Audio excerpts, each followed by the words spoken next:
Zülm edib bir qarıya, çox utdurmuşdular qan. O da Sultan Səncərin tutaraq yaxasından dedi: Səndə insaf az, görmüşəm qulaq az. Səndən gördüyüm zülüm əsla hesaba sığmaz. Bir kefli darba gəlib məni evimdə söydü. Salıb təpik altına, doyunca döydü. Mən günahsız qarının saçlarına atdı əl. Üzü üstə sürüdü, evdən çölə əlbər. Camaat arasında söydü məni qudurdu. Evimin qapısına zülmün möhrünü vurdu. Dedi: ey qozbel qarı, söylə filan gecədə. Filan kəsi kim vurdu yaşadığın küçədə? Evimi çox axtardı, qatil hardadır deyə.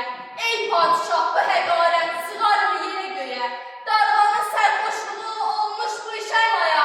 Bəs niyə mən yazdı salır qısma boğmaya? Vilayəti soyarkən padişahın adamları cinayətkar olarmı bunda məgər bir qarı? Bu zülmə əl atarkən darlı xalq görə mənim ismətim sənin ədlin salınmış yerə. Bu yaralı sinəmdən bir daha xırtdılar qan.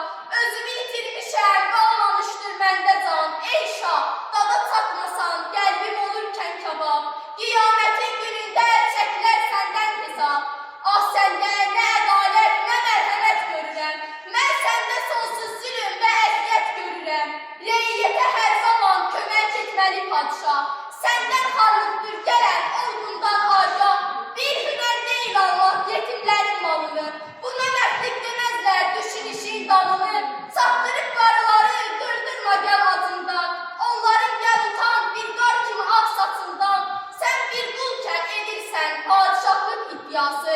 Azğınsan şah deyilsən, sənsən doğuran yası.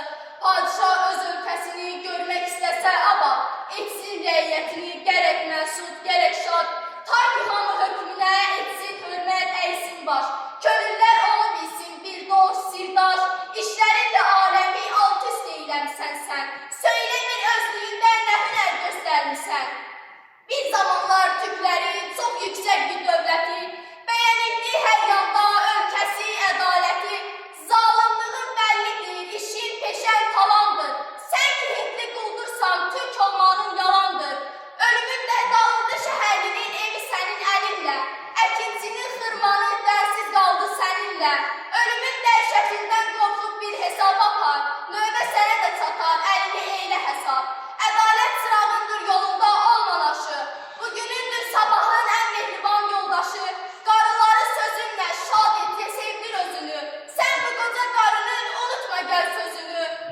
Çəkin çarəsizlərin dağıtma var yoxunu. Bəlkə o qəmlilərin yeməyəsən oxunu.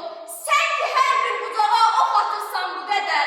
Adların qarşısından söylə qafilsən məgər.